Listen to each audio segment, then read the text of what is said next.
ഇന്ന് നമ്മൾ കാണുന്ന നേതാവ് വി.ഡി. സതീശൻ ചാനൽ ചർച്ചകളിൽ അണമുറിയാത്ത വാക്കുകൾ കൊണ്ട് എതിരാളികളെ നിശബ്ദനാക്കുന്ന, നിയമസഭയിൽ ഭരണപക്ഷത്തെ വിറപ്പിക്കുന്ന ഈ നേതാവിനെ എല്ലാവർക്കും അറിയാം.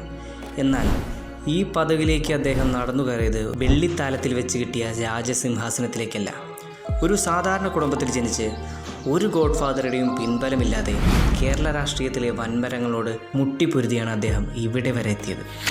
ഇന്ന് നമ്മൾ ചർച്ച ചെയ്യുന്നത് മാധ്യമങ്ങൾ കാണിക്കാത്ത, പലർക്കും അറിയാത്ത വി.ഡി. സതീശൻ എന്ന രാഷ്ട്രീയക്കാരൻ്റെ കനൽ വഴികളാണ്. വെറുമൊരു നേതാവല്ല, തളർത്താൻ നോക്കിയവർക്ക് മുന്നിൽ തളരാതെ പോരാടിയ ഒരു പോരാളിയുടെ കഥ തുടങ്ങുന്നത് കലാലയ രാഷ്ട്രീയത്തിൻ്റെ ചോരത്തിളപ്പിൽ നിന്നാണ്. NSUI ദേശീയ സെക്രട്ടറി പദവി എത്തിയ ആ പഴയ ക്യാമ്പസ് നേതാവ് ഒടുവിൽ ജനവിധി തേടി സ്വന്തം മണ്ണിലേക്ക് ഇറങ്ങി. 2001 പറവൂർ മണ്ഡലത്തിൽ നിന്ന് കന്നി പോരാട്ടത്തിന് ഇറങ്ങുമ്പോൾ പലരും എഴുതിത്തള്ളി. പ്രായക്കുറവ്, എതിരാളികൾ ഭയങ്കര ശക്തർ. എന്നാൽ അന്ന് പറവൂരിലെ വോട്ടർമാർ വിധി മാറ്റി എഴുതി. സതീശൻ നിയമസഭയിലേക്ക് ആദ്യമായി ചുവടുവെച്ചു. അവിടുന്ന് അദ്ദേഹം 2006, 2011, 2016, 2021 തുടർച്ചയായ 5 വിജയങ്ങൾ. പറവൂർ കോട്ട കാക്കാൻ മറ്റൊരാളില്ല എന്ന് അദ്ദേഹം തെളിയിച്ചു. തോൽപ്പിക്കാൻ പലരും തന്ത്രങ്ങൾ മെനഞ്ഞു. വലതുപക്ഷത്തും ഇടതുപക്ഷത്തും ഒരുപോലെ ശത്രുക്കളുണ്ടായി. പക്ഷേ ജനങ്ങൾ അദ്ദേഹത്തിനൊപ്പം നിന്നു.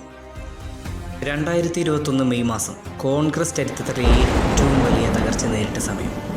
ഭരണം തുടർച്ചയായി നഷ്ടപ്പെട്ട് അണികളാകെ നിരാശയിലായി. ആ ഇരുണ്ട കാലഘട്ടം. അപ്പോഴാണ് ഹൈക്കമാൻഡ് ആ വിപ്ലവാത്മകരമായ തീരുമാനമെടുക്കുന്നത്. 2021 മെയ് 22 കേരള രാഷ്ട്രീയത്തെ ഞെട്ടിച്ചുകൊണ്ട് വി.ഡി. സതീശൻ പുതിയ പ്രതിപക്ഷ നേതാവായി പ്രഖ്യാപിക്കപ്പെട്ടു. ഗ്രൂപ്പ് സമവാക്യങ്ങളെ കാറ്റിൽ പറത്തി മുതിർന്ന നേതാക്കളുടെ എതിർപ്പുകളെ മറികടന്ന് ആ പദവിയിലേക്ക് അദ്ദേഹം എത്തുമ്പോൾ പലരും വിചാരിച്ചു ഇത് പരാജയപ്പെടുമെന്ന്.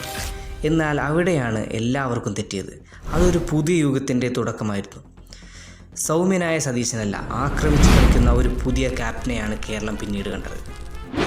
പ്രതിപക്ഷ നേതാവിൻ്റെ കസേരയിലിരുന്ന് അദ്ദേഹം സഭയിൽ എഴുന്നേറ്റ് നിന്നപ്പോൾ ഭരണപക്ഷത്തിൻ്റെ പല കോട്ടകളും തകർന്നു വീണു.